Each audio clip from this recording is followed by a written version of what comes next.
The Resistance is planning their final attack against the Empire, and the Empire is currently getting ready to destroy the planet of Oninoshima.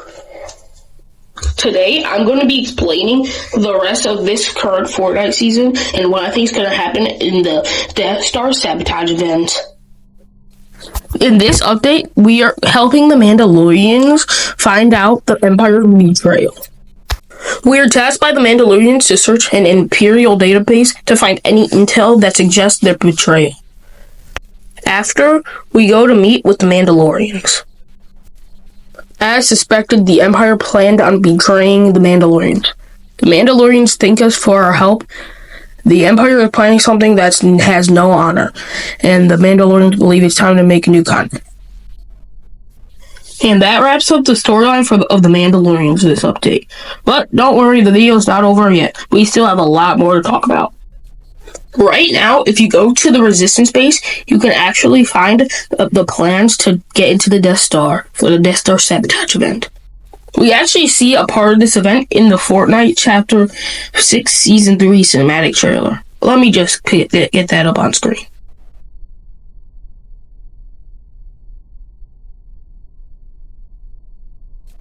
Yep, that scene is from the Death Star sabotage event. If you're wondering how I know, if you've ever actually watched Star Wars A New Hope, that's actually the interior of the Death Star.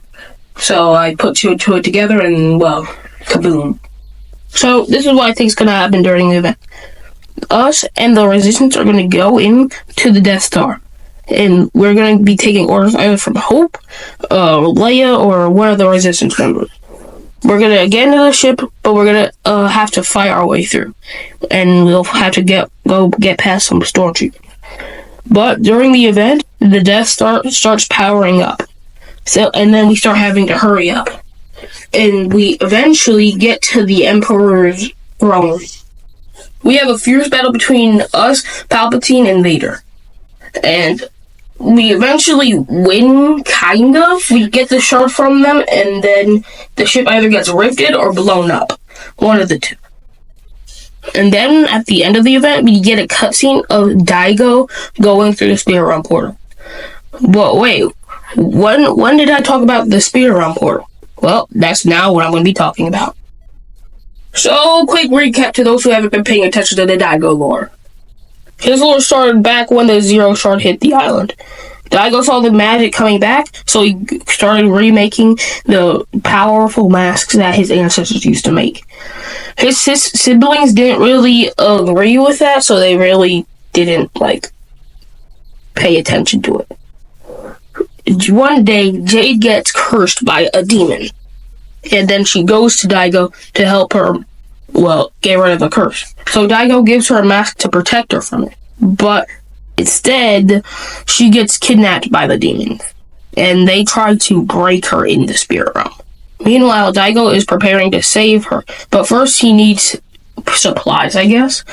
So he goes to the Night Rose, and she gives him the Splinter Blades, aka those 0-point splinters that came off of the Zero Shard. And then he goes to the mountain where the big Spirit Realm portal is. He starts powering it up. And eventually he powers it up, and then while he's doing that, he mixes all of the masks he has together, creating the main Daigo mask. Then he starts trying to pull Jade out of the portal, but the whole time, this was the Dark Presence's plan. Also, by the way, this is the first time he's ever sensed the Dark Presence, and that's why he gets obsessed. But then the Dark Presence sends Shogun X out, and Shogun X tries to crush Daigo's skull, but instead, the mask makes them giants.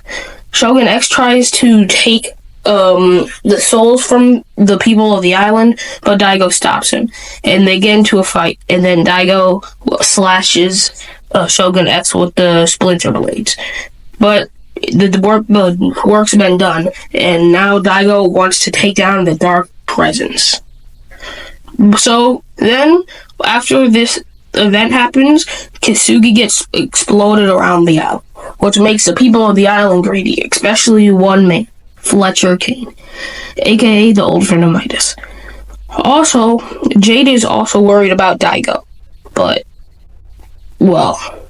she was right. And then one day, Fletcher Kane tries to break into Daigo's mask shop.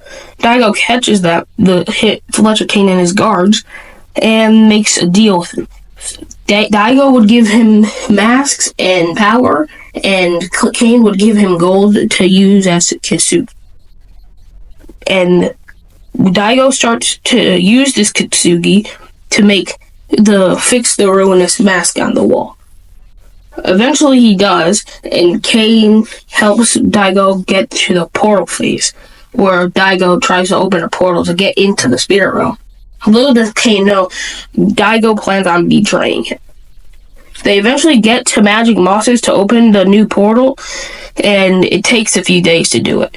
It also causes beams to come up to the map, which also and then while that happened, the Death Star was coming close.